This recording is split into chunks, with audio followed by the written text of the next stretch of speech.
Hi everyone, it's Alyssa. Welcome back to my kitchen for the new year. As you can see behind me, it's a little bit of a mess right now because we are doing double duty tonight in this kitchen. So today we're doing Spice Up Your Kitchen, Coriander, and on Wednesday I'm doing a Book Cooks episode showing everybody our Instant Pot cookbooks that we have in our collection. So I'm kind of cooking both at the same time because I'm doing a curry lamb in the Instant Pot. It is currently depressurizing naturally, so I don't know how long it's going to take. We're going to find out. And I thought that the coriander potatoes might be a nice side dish.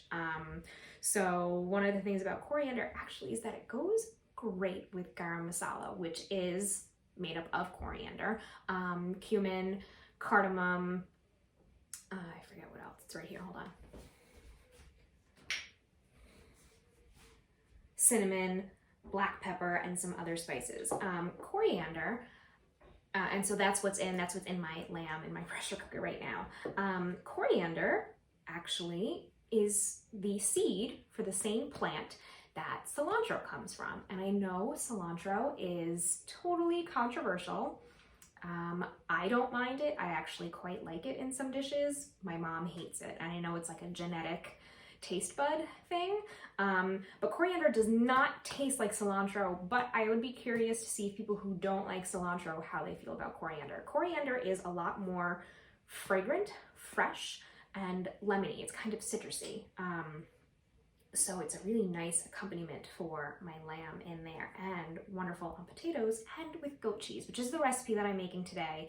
There is another recipe in your pamphlet. Of course, you can find tons of other recipes for coriander, but I wanted to make the potatoes today. So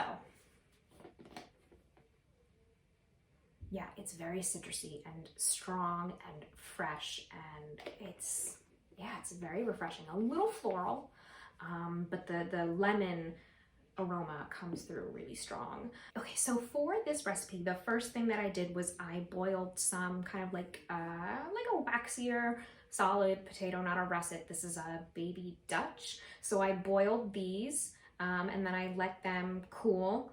You can let them cool for an hour, dry out, whatever. I just cooled them in the fridge overnight. So what we are going to do is we are going to get some oil in a nice hot pan, and we are going to brown these in batches. Then what we're going to do is kind of wake up our coriander and make it even more fragrant by getting it hot in the pan with the oil. Then we'll add the potatoes back in and add the goat cheese, and that's really it. You can also then add some in the recipe. You can see there's some thyme. I don't think I have any thyme. Lemon thyme or thyme and lemon. I don't have any. I might squeeze a little lemon on top. But it's going to be a really simple recipe. So I'm going to show you how we brown these up in the pan really quickly. I'm pretty excited. Come join me. I hope you all are going to give coriander a fair chance, even if you don't like cilantro. Let's give it a shot.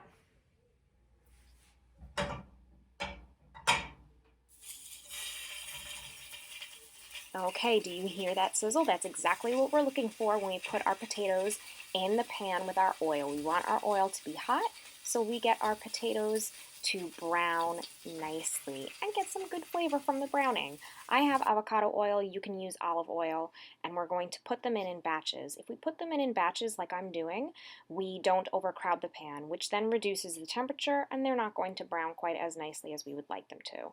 So I'm going to continuously flip them over and check for browning. Flip, flip, flip, and once they're brown on both sides, I'm going to put them on a plate off to the side, sprinkle them with a little bit of flaky salt, and keep them warm by covering them with some foil or another plate upside down. Again, so we're just doing some batches. Refill the oil as you need. Make sure it's hot to get brown potatoes. Let it cook, let it cook, let it cook. Want it to get nice and brown. The browning is flavor. We get crispiness, we get texture. Don't be afraid. See how brown those potatoes are getting, especially on the edges? Next, I'm adding about 2 tablespoons of coriander to my hot oil. This is going to make the coriander nice and fragrant. We start to smell the woodsiness and the sweetness. The potatoes go back in the pan, and they get tossed around in all of that fragrant spice that's been woken up by the hot oil. A little bit more salt and pepper, and then We're going to get the goat cheese that's already crumbled and top it, let that get a little warm, and then we're ready to go. Okay, so that's it.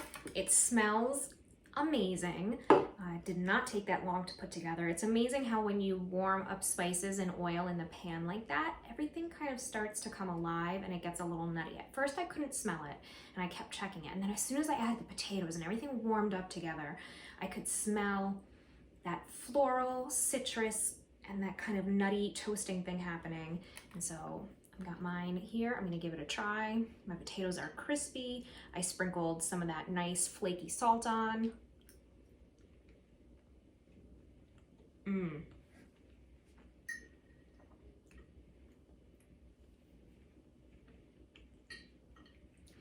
What a contrast to those starchy potatoes is that bright, floral, fruity, nutty spice that comes through. And then the goat cheese, which just has a little bit of tang.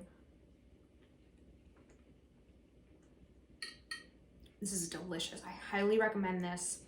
What a surprise. I did not know what coriander would do for potatoes. I've used coriander before in spice blends and just a little bit in dishes. I've never highlighted it on its own.